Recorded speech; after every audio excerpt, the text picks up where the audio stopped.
Hi everyone, मेरा नाम अभिषेक है और अगर इस चैनल पे होने वाली कॉन्वर्सेशन से आपको कुछ फ़ायदा होता है तो कंसीडर करो सब्सक्राइब करना और लाइक करो और कमेंट में फीडबैक दे सकते हो, उससे काफ़ी सपोर्ट होगा। हम जब भी ये क्वेश्चन पूछते हैं, हम यहाँ में से कोई हमारा दोस्त, कि क्या हम वो हाईएस्ट लेवल की कामयाबी लाइफ में जो किसी भी इंडिविजुअल के लिए उसका मार्क है, क्या वो अचीव कर पाएंगे या नहीं कर पाएंगे।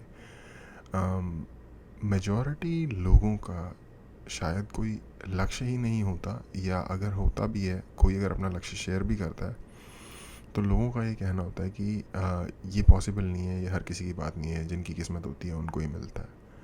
और कई बार चाहे हम मुंह से ना भी बात कहें, हमारे सबकॉन्शियस में ये बात बड़े डीपली एस्टैब्लिश्ड होती है। बट हमारी खुद की भी बहुत सारी उसमें गलतियाँ होती हैं, जिसमें से कि पहली गलती है कि शायद उसके बारे में कभी सोचा ही नहीं, या कभी लाइफ में कोई बड़ा लक्ष्य बनाया ही नहीं। उसकी हिम्मत ही नहीं जुटा पाए कि कोई बड़ा लक्ष्य बनाए और ये सोच सकें कि हम उसे अचीव कर पाएंगे कभी।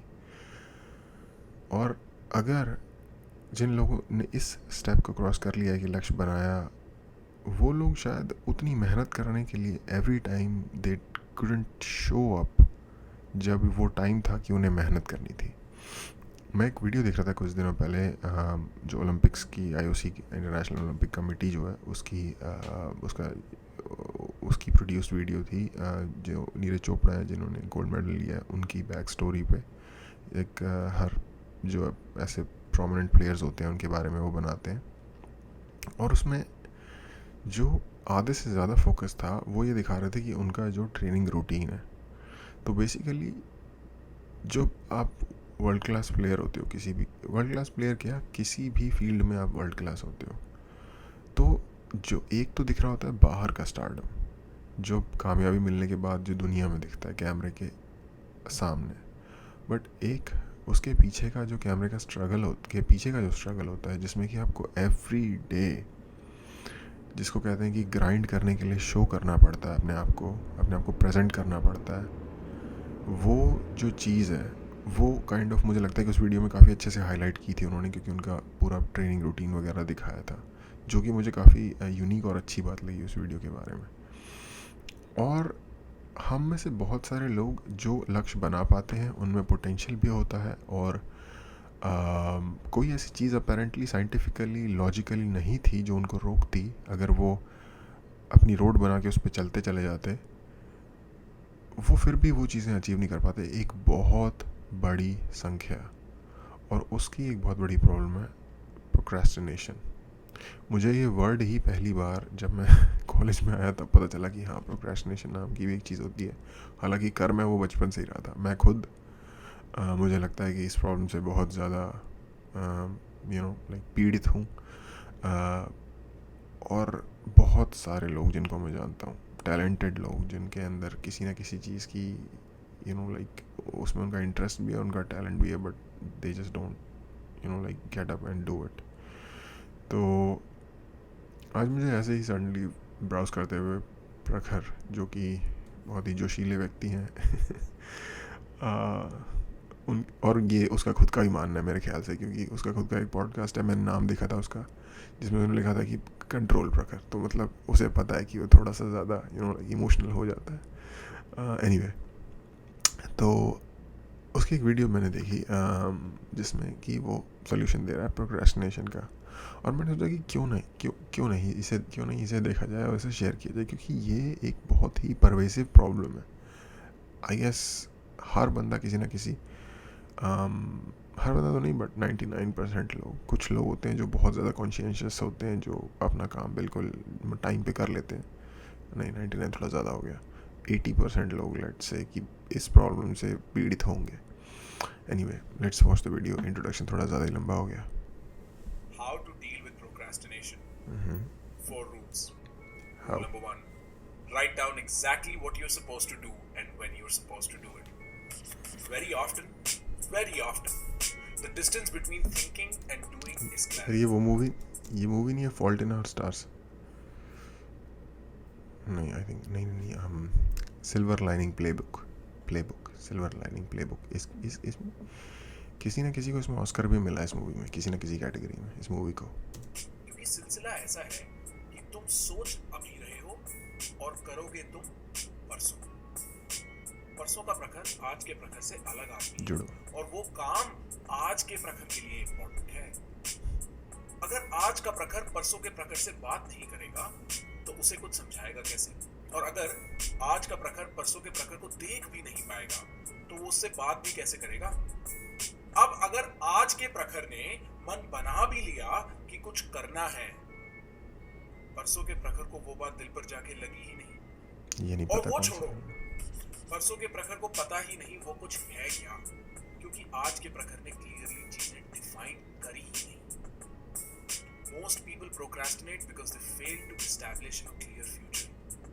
जरूरी नहीं है तुम्हारा फ्यूचर रियलिस्टिकली डिटेल्ड हो, जरूरी ये है कि जितना पता हो उतना क्लियरली पता हो, और वो क्लैरिटी दिमाग में खुद से बात करके नहीं। ओके, पहली बात से मैं थोड़ा सॉल्यूशन से थोड़ा सा मैं kind of I don't know how I feel about that, but sure नहीं हुआ सॉल्यूशन से कि आप लिखोगे, क्योंकि मुझे लगता है कि जो लोग प्रोक्रेस्टिनेशन करते हैं, मेरे पर्सनल एक्सपीरियंस में भी और इन जनरल भी, कि वो लोग जो प्रोसेस है काम का उसको स्टार्ट ही नहीं कर पा रहे होते और उसे just I don't know for some unknown reason उसे जस्ट पुश ऑन करते जा रहे होते हैं, कुछ भी अननेसेसरी चीज़ें करे जा रहे होते हैं। फॉर एग्जांपल कंटिन्यूसली यूट्यूब देखते जाना या फिर कोई गेम खेलते जाना।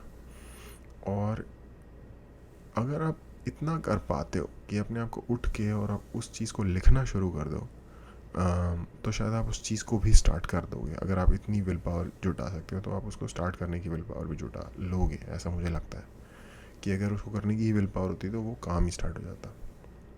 बट जो सेकंड पार्ट जो एक्सप्लेनेशन है उससे मैं काइंड ऑफ अग्री करता हूँ कि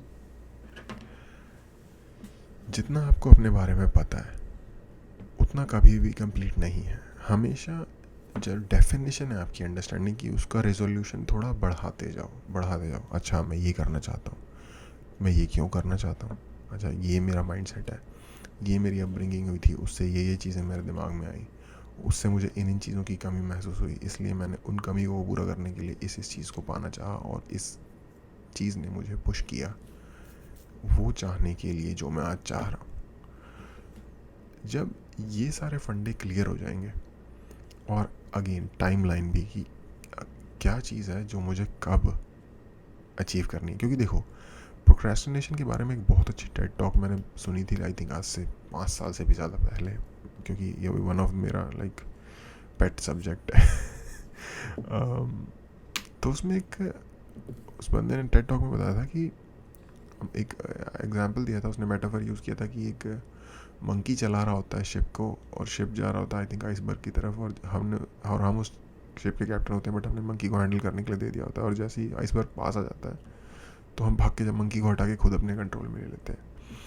और ऐसा ही होता है जब आपको मान लो आपका कल एग्ज़ाम है और आज आपको पढ़ना है और आप पूरे दिन कभी यूट्यूब देख रहे हो, कभी गेम खेल रहे हो, पढ़ नहीं रहे हो फॉर सम रीज़न, तो बेसिकली वो एक मंकी है जो शिप को किधर भी मोड़े जा रहा है रैंडम डायरेक्शन में, और रैंडम कंट्रोल्स कर रखे हैं उसने, तो जाके आप टकरा जाओगे आइसबर्ग से बेसिकली, कि आप एग्ज़ाम में परफॉर्म नहीं कर पाओगे।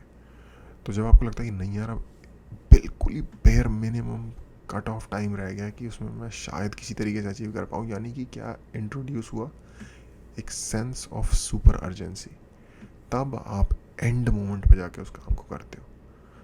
क्योंकि जो लोग प्रोक्रेस्टिनेटर्स होते हैं एक्चुअली वो लोग उन चीज़ों को अचीव करते हैं बट बहुत लेट, और काइंड ऑफ बहुत लेट होने की वजह से कभी भी उनको, अगर फॉर एग्जांपल एग्ज़ाम की स्टडी ले लो, तो उनको अगर वो किसी तरीके से बस एक बार पढ़ लेंगे और उनको रिवीजन तक का टाइम नहीं मिल पाएगा, और फिर उनकी नींद भी नहीं पूरी हो पाएगी, रात में लेट से सोएंगे, और इस वजह से अगले दिन एग्ज़ाम में फोकस उनका कम हो जाएगा। एग्जाम्पल है एक पूरा का पूरा। तो यही चीज़ होती है कि वो जितनी अच्छी क्वालिटी, अगर वो टाइम पे काम कंप्लीट कर लेते हैं या टाइम से पहले काम कंप्लीट कर लेते, तो जितनी अच्छी क्वालिटी का वर्क प्रोड्यूस कर सकते थे उससे सिग्निफिकेंटली लोअर क्वालिटी का वर्क प्रोड्यूस करते हैं। प्रोक्रेस्टिनेटर्स भी अपने टारगेट्स मीट कर लेते हैं, बट जो उनकी क्वालिटी ऑफ वर्क है वो बहुत ज़्यादा हैम्पर होता है काम को डिले करते चले जाने से और एंड मोमेंट पे कंप्लीट करने से। ये है एक्चुअली मेन प्रॉब्लम। तो बेसिकली जब आप आ जाते हो एक्शन में, जब आपको सेंस ऑफ अर्जेंसी, आपको कहीं से फील होती है। तो आई थिंक वो उसके लिए बड़ा ही कारगर साबित होगा कि अगर आपके फंडे क्लियर हो, बेसिकली इन सिंपल वर्ड्स की आपको क्या करना है, क्यों करना है, एग्जैक्टली उसका प्लान क्या है और किस टाइम पे क्या अचीव करना है, ताकि आपकी एक sense of urgency continuously build रहे कि मेरा टाइम निकल जाएगा अगर मैंने अभी नहीं किया तो। वो क्लैरिटी पेपर पर खुद से बात करनी आती है।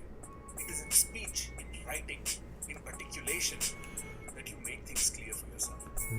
सो ठीक गो है, ahead and write and be as precise as you can. Make the या फ्यूचर यू एज ये वही मैं कह रहा हूँ कि डेफिनेशन का जो रेजोल्यूशन है उसको हाई करते जाओ। प्रिसाइज, बिल्कुल प्रिसाइज होने से यही मतलब है बात का कि आपको देखो, आप जाके पार्क में खेलोगे आज, ठीक है, अब ये आपने डिसीजन लिया, इस डिसीजन में बहुत सारे लॉजिस्टिकल छोटे छोटे पॉइंट होते हैं कि आप जाओगे तो आप क्या खेलोगे, वेदर कैसा होगा, अगर वेदर बारिश वाला है तो कैसे जूते या कपड़े पहनोगे, या फिर अगर धूप है तो किस तरीके के कपड़े पहनोगे जिसमें कि आपको थोड़ा सा कंफर्ट भी मेंटेन हो जाए और थोड़ा सा फन भी कर सको। तो ये जो लॉजिस्टिकल चीज़ें हैं, ये जो भी आपका टारगेट है, जो भी आप कर रहे हो, अचीव करना चाहते हो, जिसे आप प्रोक्रेस्टिनेट कर रहे हो फॉर नाउ, अगर आपके जो फाइन पॉइंट्स ऑपरेशन के अगर आपको क्लियर हो जाएंगे तो शायद उनको अचीव करना, जैसे कहते हैं किसी भी कॉम्प्लेक्स टास्क को ब्रेक कर देना चाहिए डिफरेंट पार्ट में और फिर उसको पार्ट में करना चाहिए। तो ये वो वाली चीज़ है। ब्रेक कैसे करोगे, जब आपका रेजोल्यूशन हाई होगा उस चीज़ के बारे में। clear as the you right now is. Now you can convince it to do as is required. In the absence of clarity, your mind procrastinates. The Yes. lazy part of your mind finds reasons and leads to make you push your future for another time. If you are clear of how the future looks like, you cannot ignore the things you need to do to make it real. फिर आंखें बंद करने से बिल्ली गायब नहीं हो जाती। अब बिल्ली को ढंग से देखोगे नहीं तो काम कैसे चलेगा? A cheap version of this is called deadlines. A scam version of this is sold as manifestation and law of attraction. In the discipline of psychology, it is often referred to as visualization. I call it meeting the future you. That is the only. Okay, जो मैं कह रहा था ना कि हाँ आपको sense of urgency लानी होगी, तो यही कह रहा है कि एक चीप वर्जन, वो चीप वर्जन है इस चीज़ का, कि जब सेंस ऑफ अर्जेंसी आती है तो एंड ऑफ द मोमेंट बंदा काम कर लेता है। और वो चीप वर्जन क्यों है? क्योंकि जब आप सेंस ऑफ अर्जेंसी से कोई एंड मोमेंट पर कोई काम करते हो तो उसकी क्वालिटी गिर जाती है उस काम की, जैसा कि मैं बता रहा था पहले। या बट ये कह रहा है meeting your future. Let's continue. Only friend you'll ever have over your life. Do him a favor and be Yourself. with yourself. Rule number 2. Do before you can think too much.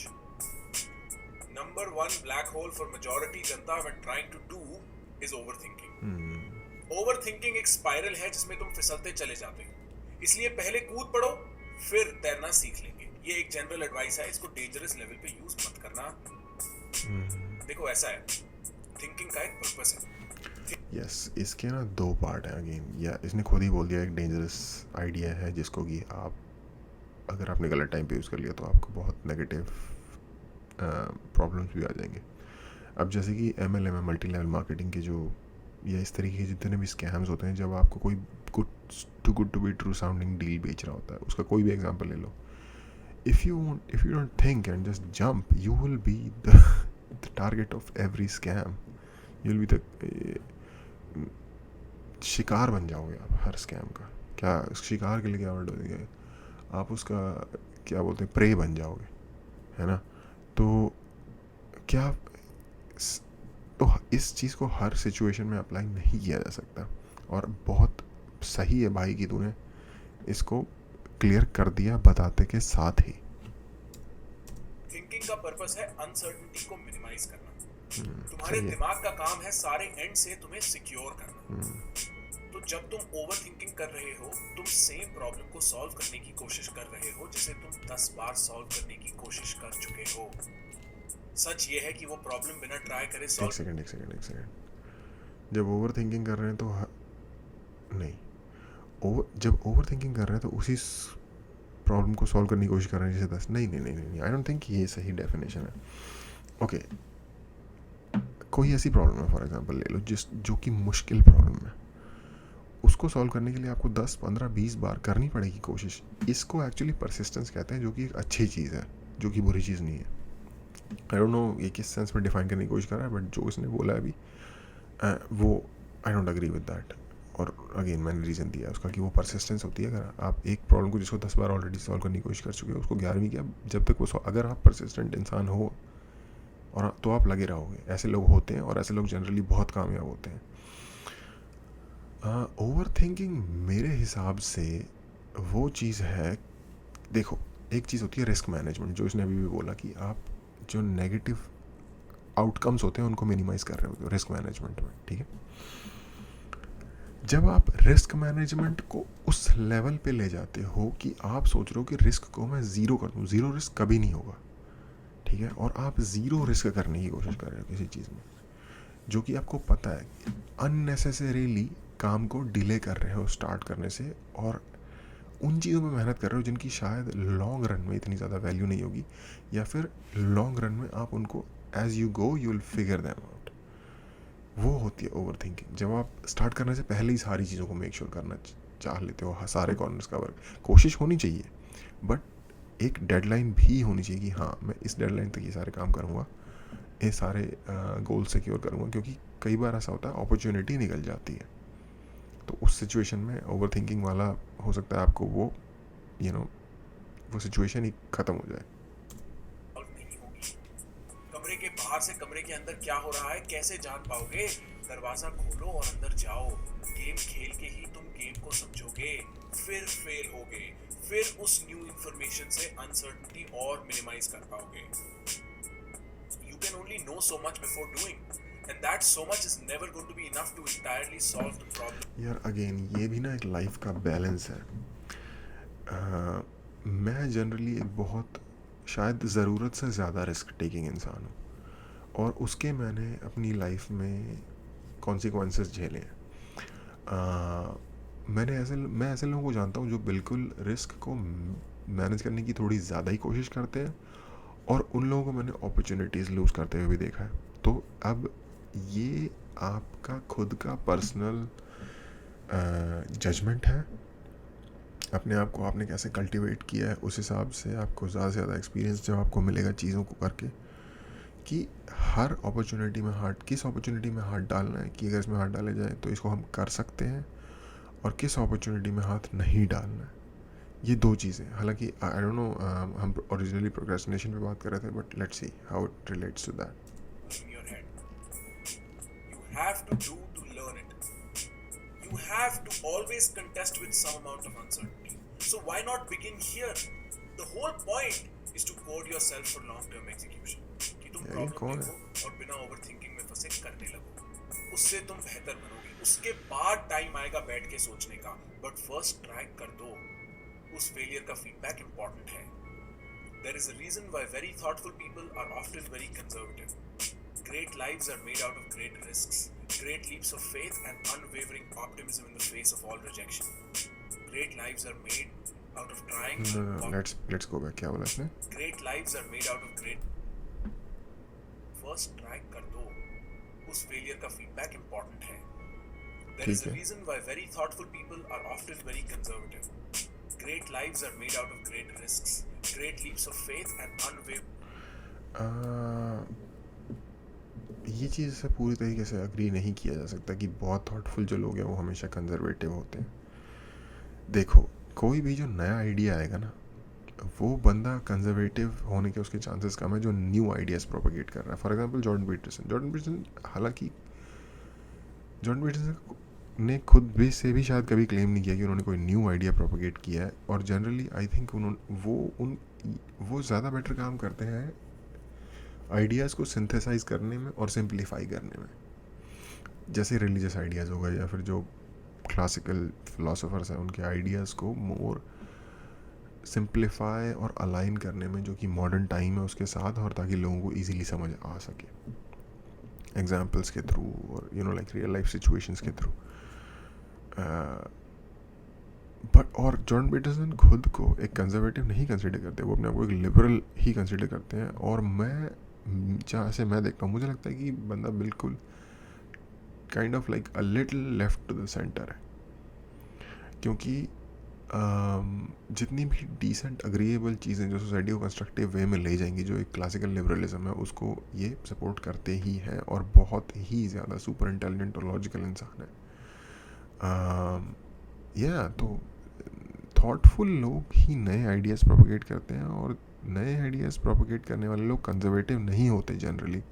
Again इस statement को भी मैं समझ नहीं पाया कि कैसे आया ये statement. Delivering optimism in the face of all rejection. Great lives are made out of trying the impossible over and over until you succeed. Focus on winning that one time, not trying to stop yourself from failing all the rest. Rule number 3. Learn to lean into instincts. अगर कोई सच तेरे अंदर की गहराई से चिल्ला रहा है तो वो सच, ये बहुत सही चीज़ है यार, इंस्टिंक्ट। बट अगेन ये भी जजमेंट की गेम है। इंस्टिंक्ट के साथ फॉल करना होता है मोस्ट लाइकली, ये भी एक लर्न करने वाली चीज़ है कि आप लर्न करोगे किस इंस्टिंक्ट के साथ जाना है, किसके साथ नहीं जाना, तो अगेन जजमेंट आ जाता है। बट कई बार आपका इंस्टिंक्ट सही होता है, इसमें कोई डाउट नहीं है। बट इसका एक सोल्यूशन है, इसका वो सोल्यूशन है, कोशिश करो वो काम जो सही हो, हमेशा सही काम करो। जनरली आपका इंस्टिंक्ट भी आपको सही काम की तरफ ही पुश करेगा।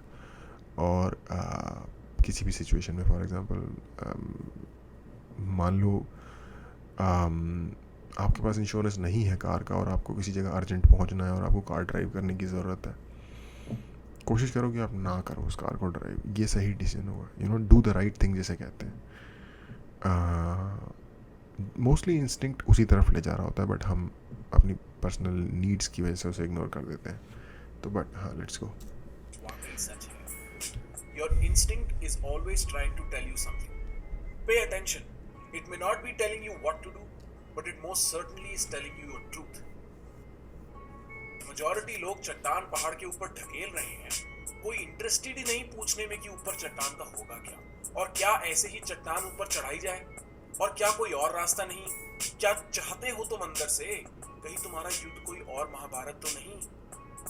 कान लगा के दिल की आवाज सुनो। मानो या ना मानो ये तुम पर है, पर सुनो तो सही, कुछ तुम्हारा दिल भी कह रहा है।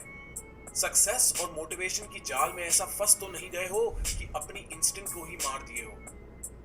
तुम सबकी तरह नहीं हो, और सबकी तरह होना कोई शेखी की बात भी नहीं है। एक दूसरे को तो भेड़ बकरी कॉपी करते हैं, तुम अपने अंदर झांक कर तो देखो। एक सच तुम्हारा दिल भी बता रहा है, उसे अपने विचारधारा में कंसिडर करके तो देखो कहीं तुम्हारा तौर तरीका यूनिक तो नहीं, कहीं तुम्हारा टेस्ट प्रेफरेंस स्टाइल डिफरेंट तो नहीं। क्योंकि अगर लंबी रेस दौड़नी है ना भाई, तो अपनी वाली गेम खेलनी होगी। किसी और की गेम में मीडियोकर रह के खुश रह भी नहीं पाओगे। पूछो मुझसे, तुम कैसे सीखते हो, तुम कैसे करते हो, क्या चीजें तुम्हें बोर करती हैं, और एक सिस्टम बनाओ ऐसा कि तुम अपनी स्ट्रेंथ्स पर हैवी हो सको और अपनी वीकनेसेस को सर्कमवेंट कर सको। ये है फॉर्मूला लॉन्ग टर्म विनिंग का। अपने अगेंस्ट नहीं खेलना, अपने साथ खेलना है, अपने दिल और दिमाग को अलाइन करके खेलना है, नहीं तो लॉन्ग टर्म में अंदर से एग्जॉस्ट हो जाओगे।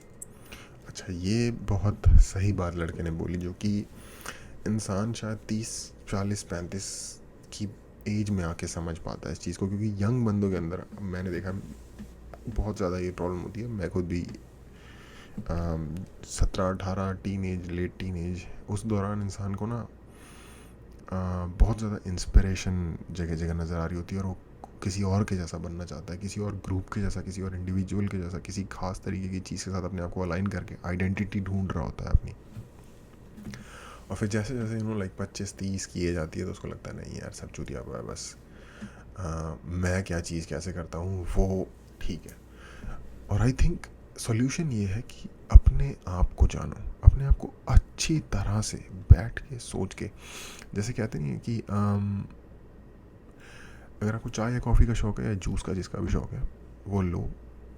4 बजे उठो सुबह, सोच के सो कि मैंने 4 बजे उठना है, और 4 बजे उठो, नींद पूरी करके 8 घंटे की, 8 बजे सो जाओ, 4 बजे उठ जाओ। सब लोग सो रहे होंगे, शांति होगी। कॉफ़ी लेके या टी लेके, जो भी आपको पसंद है, गर्म पानी में ग्रीन टी लेके बैठो अकेले में, फ्रेश, नहा धो के बिल्कुल, ताकि आपका माइंड फ्रेश हो। और बैठ के सोचो कि अब हो क्या। फॉर एग्ज़ाम्पल, अगर आप किस तरह का काम पसंद है, क्या काम ऐसा होगा जो आप करोगे तो शायद आपको वो काम ना लगे, उसको करने में मज़ा आए, वो जॉब ना हो, वो कैरियर हो, ठीक है। किस तरीके का आपका नेचर है और आपके नेचर को किस तरह के दोस्त कॉम्प्लीमेंट करते हैं। आपके दोस्तों में से वो लोग कौन है जो रियली आपको हेल्प करना चाहते हैं, यार सच में आपके दोस्त हैं, और वो लोग कौन है जो सिर्फ आपके साथ है किसी और मकसद के लिए, या फिर आप किसी लोगों के पीछे भाग रहे हो और वो आपको दोस्त बनाना भी नहीं चाहते, शायद वो आपसे भाग रहे हैं पर आप उनके पीछे भाग रहे हो। डिफरेंट कैटेगरीज में चीज़ों को अगेन यहाँ पे लिखने वाला काम, लाइक जर्नल जिसको कहते हैं, जर्नलिंग का काम बहुत आपकी हेल्प कर सकता है। अपने बारे में लिखो, लिखने से ये होता है कि वो चीज़ एक टेंजिबल फॉर्म में आपके सामने आ जाती है, जस्ट एक फिगमेंट नहीं रह जाता आइडिया का आपके माइंड के अंदर। क्योंकि हमारे माइंड की एक लिमिटेशन ये है कि जब भी हमें कोई आइडिया आता है ना, और अगर हम उसे लिख ना लें तो हम उसे सीधा ही भूल जाते हैं थोड़ी देर बाद। मोस्टली केसेस में ऐसा होता है, बहुत कम ही ऐसा होता है कि वो आइडिया याद रह जाए, ठीक है। इन चीज़ों को लिखो अपने बारे में, और ऐसे वक्त में, जैसे कि मैंने कहा, सुबह 4 बजे उठ के, जब और कोई ना हो आसपास डिस्टर्ब करने के लिए, सिर्फ आप हो और आप अपने साथ हो, तब आपको अपने बारे में जानने का जान पाओगे अपने आप को। और अगर आप अपने आप को जान पाओगे तो जब आप रियल टाइम में ये गलतियां कर रहे होगे ना, कि आप प्रिटेंड कर रहे हो कुछ बनने का, या किसी के सामने अपने कैरेक्टर पेश कर रहे हो जिससे कि आपको लग रहा है कि शायद वो आपको पसंद करेगा, तो जब आप रियल टाइम में ये गलती कर रहे होगे तब आपको रियलाइज होगा, नहीं मैंने तो सोचा था कि मैं ये क्यों कर रहा हूँ, और शायद आप स्टेप बैक ले सको। क्योंकि जस्ट आप जान के अपने आप को रोक नहीं पाओगे, इस चीज़ की प्रैक्टिस करनी पड़ती है। जब आप वो गलती कर रहे होते हो उसी वक्त रियल टाइम में थॉट आता है, ओ शिट मेरे से गलती हो रही है, फिर बंदा स्टेप बैक लेता है, नेक्स्ट टाइम गलती होने से पहले ही रियलाइज होता है, ओ मैं गलती करने वाला हूँ, और फिर धीरे धीरे इस तरह से हैबिट बन जाती है, बंदा छोड़ देता है उन गलतियों को करना। Put your ear to the ground and lean into your instinct. They're trying to tell you a truth about yourself. Rule number 4. Forgive yourself. You are learning your working style. देखो दोस्त, ये भी काफ़ी इम्पोर्टेंट विजडम बात। वो है जो तुम्हें करके सीखने पर मजबूर करे, बाकी सब तो फॉर्मूला और हैक्स है। वो कहावत है ना, don't give a man a fish, teach him how to fish. उस कहावत का ट्विस्ट ये है कि सीखने के लिए कई दिन आदमी को भूखा रहना पड़ेगा, अर्थात खुद के पैरों पर खड़े होने के लिए कई बार अपने पैरों पर गिरना पड़ेगा। गलती प्रकृति का नियम है, करोगे, कैसे नहीं करोगे, हजारों प्रयोग एक्सपेरिमेंट्स रन करोगे तो कैसे गलतियां नहीं होंगी। कई बार तो तुम आलसी और अनफोकस्ड भी होगे, कई बार तुम रिस्पॉन्सिबिलिटी से भागोगे भी, पर लानत है ऐसी जिंदगी पर जिसमें तुम खुद को इतना जोरदार झूठ बोल दो कि खुद ही खुद को बेवकूफ बना लो। एक्सक्यूजेस से डिस्गस्टिंग कोई सोल्यूशन नहीं है किसी भी प्रॉब्लम का, किसी भी प्रॉब्लम का। तो पहले तो खुद को सच बोलो, आदत डालो खुद को। यार ये भी थोड़ी सी इनकन्सिस्टेंट है। एक्सक्यूज़ कोई सोल्यूशन बेसिकली होता ही नहीं है। तो डिस्गस्टिंग बिहेवियर है, आई थिंक किसी जॉब के सामने आपका डिस्गस्टिंग बिहेवियर है जब आप एक्सक्यूज़ देते हो, वो उसका सोल्यूशन नहीं होता। तो ये थोड़ा सा आई डोंट नो।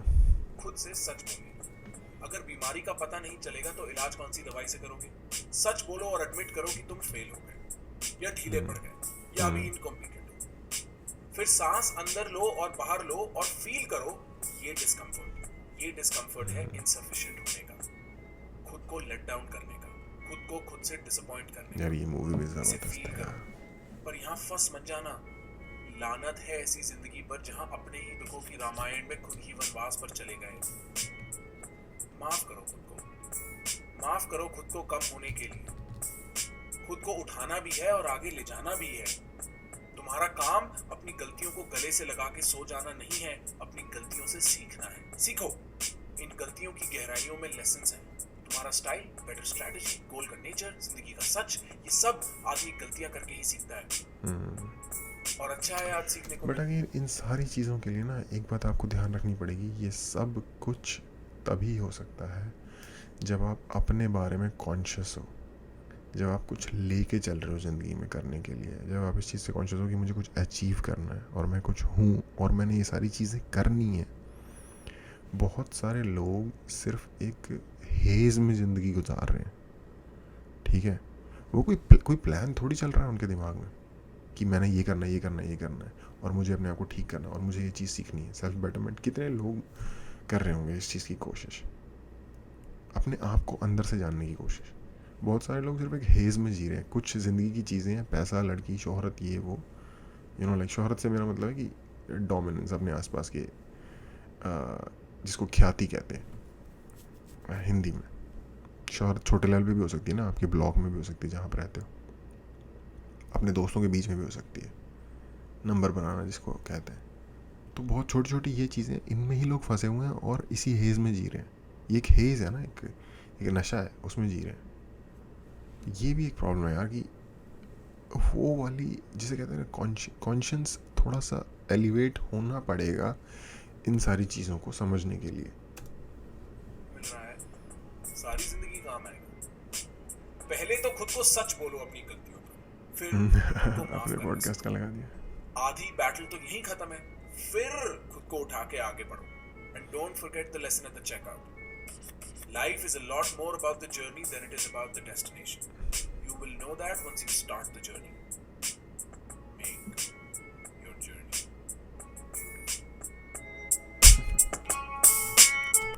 ठीक है यार, आई थिंक थोड़ा म्यूज़िक और आवाज़ के साथ, हालांकि host Prakhar Gupta, producer Asim Saeed, editor Karan Rajdev, music Tandon beats. Okay, अच्छी एडिट थी। मैं सोच रहा था कि ये एक बंदे का काम नहीं लग रहा है, एक टीम का काम लग रहा है, क्योंकि काफ़ी सारी मूवीज़ से क्लिप्स ली हुई थी। थोड़ा सा जैसे कहते हैं कलर ग्रेडिंग कहते हैं आई थिंक इसे, जो आप थोड़ा सा स्क्रीन का वो चेंज कर देते हो, वो सारा लेके थोड़ा सा अच्छा सा कोलाज सा बनाया हुआ था। तो अच्छे एडिटिंग स्किल्स चाहिए होंगे इस चीज़ को करने के लिए। एनीवे, और राइटिंग, ये कोई आप इजीली कह सकते हो कि ये नरेटेड है, कहीं से पढ़ा हुआ, लिखा है किसी ने इसे, मोस्ट लाइकली प्रखर नहीं लिखा होगा। तो हाँ, कुछ स्पेसिफिक आइडियाज़ को छोड़ के बाकी मेरे को ओवरऑल बहुत अच्छी तरीके से स्ट्रांगली मैं अग्री करता हूँ। इसमें सिर्फ प्रोक्रेस्टिनेशन का नहीं, in fact overall mode of action, ये आई थिंक सही टर्म होगी यूज़ करने के लिए। किस मोड में आपको रहना है, आपका मोड ऑफ एक्शन क्या होगा, वो ठीक से एक्सप्लेन कर दिया इसने। बट मैं अक्सर इस चीज़ की बात करता हूँ कि इंडिया में पैसे की प्रॉब्लम नहीं है। लोग कहते हैं इंडिया में पैसे की प्रॉब्लम है, इंडिया में फलाने की प्रॉब्लम है, ये रिलीजन, ये वो, कोई नहीं, कास्ट सिस्टम नहीं, ये कोई सी भी प्रॉब्लम नहीं है इंडिया में। इंडिया में प्रॉब्लम है कॉन्शियस के लो होने की। मैं सिंपल एक बात बताता हूँ, देखो वेस्ट में और हमें पता है क्या फ़र्क है। वेस्ट और हमें एक सिंपल सा फ़र्क है कि वेस्ट में ना, जब मैं कोई बात बोलता हूँ सामने वाले से, सामने वाला डिफ़ॉल्ट मोड सामने वाले का ये होता है कि वो ये लेके चलेगा कि हाँ मैं सच बोल रहा हूँ, until unless I am proven to be a liar. ठीक है, डिफ़ॉल्ट मैं सच ही बोल रहा हूँ। हमारी कंट्री में ये नहीं है, हमारी और हमारे जैसी दूसरी कंट्रीज़ में ये नहीं है। लोगों को एक दूसरे पे भरोसा नहीं है, क्योंकि लोग भरोसा इस्टेब्लिश नहीं करते। इसको दूसरी साइड से बताता हूँ। वेस्ट में जब आपको कोई बंदा कुछ ओ कर रहा है, तो डिफ़ॉल्ट ये है कि वो आप उसको दे ही देगा। वो जो आपको करता है वो आपको मिल जाएगा। वो एक्सेप्शनल सिचुएशन है जब आपको जो ओ किया गया था वो आपको नहीं मिल पाया। हमारे यहाँ डिफ़ॉल्ट मोड ये है कि जो भी कोई आपको कुछ ओ करता है, तो आपको वो उससे निकलवाना पड़ेगा अपने प्रेशर से। सामने वाला अपनी खुशी से या अपनी ईमानदारी से कोई चीज़ नहीं देना चाहता। जब एक प्रॉमिस किया गया है, तो वो प्रॉमिस हेल्ड अप किया जाएगा। इस चीज़ की जो रेशियो है वो वेस्ट में हमसे बहुत ज़्यादा है, और ये सिर्फ एकमात्र रीज़न है, जिसे कहते हैं ईमानदारी इंसान की हमसे ज़्यादा है, और ये एकमात्र रीज़न है कि वो लोग हमसे आगे हैं। इस एक रीज़न एक्चुअली हिस्टोरिकली, आज से नहीं। देखो एक और यहाँ पे ये बात, आई मीन अनरिलेटेड है, लेकिन मैं बताता हूँ। हम लोग सोचते हैं कि यूरोपियंस केवमैन थे अंटिल रिसेंटली, जब तक वो उन्होंने हमारे पैसे चोरी नहीं कर लिए। एक्चुअली ऐसा नहीं है। वो लोग हिस्टोरिकली भी रिच थे, उनकी भी सिविलाइजेशन है, ऐसी बात नहीं है। उनके पास भी एक से एक आपको 500-500 600 साल पुराने बने हुए कैथीड्रल मिल जाएंगे। वो कैथीड्रल केवमैन ने तो नहीं बनाए होंगे ना। एक्चुअली पर कैपिटा इनकम उनकी तब भी ज़्यादा थी, क्योंकि उनके वहाँ डेंसिटी कम है, रिसोर्सेज ज़्यादा है, और लोग इक्वली या मोर इंटेलिजेंट है। तो और हाँ, एक ये भी मिसकंसेप्शन है कि गोरे बेवकूफ़ होते हैं। वो बिल्कुल बेवकूफ़ नहीं होते। वो एक्चुअली आपसे इतना ज़्यादा स्मार्ट होते हैं कि उन्होंने आपको ये सोचने पे लगा दिया है कि वो बेवकूफ़ है। और एनीवे ये सब कुछ बिल्कुल अनरिलेटेड है, लेकिन जो पॉइंट है कि हमारी कॉन्शियंस का जो इस सारी चीज़ का रीज़न है कि हमारा जो कॉन्शियंस है वो अगर जनरली वेस्ट का यहाँ है तो हमारा यहाँ है। अगर वो एलिवेट हो जाए ना यहाँ, तो एक बड़े लेवल का मास, जिसे कहते हैं ना, क्या था वो रेनेसांस जो यूरोप में आया था, हमें उस टाइप की किसी चीज़ की ज़रूरत है। मुझे लगता है कि ईमानदारी हमारे देश की सबसे बड़ी प्रॉब्लम, वो आ जाएगी, सारी प्रॉब्लम सॉल्व हो जाएंगी। क्योंकि रिलीजियस ग्रुप बिगेटरी भी जो होती है ना, वो भी जो ईमानदार नहीं होता इंसान, उसी के अंदर से निकल के आती है, जो सच को नहीं मान रहा होता। सच की प्रॉब्लम है हमारे यहाँ। एनीवे, होप वो कॉन्शियसनेस आएगी और लोग सच में सोचेंगे इन पैरामीटर्स पे जो यहाँ पे प्रखर ने बताया। और यह बहुत क्वालिटी कंटेंट था, प्रोडक्शन वाइज भी। Congratulations for that. आज के लिए इतना ही। देखने के लिए थैंक यू।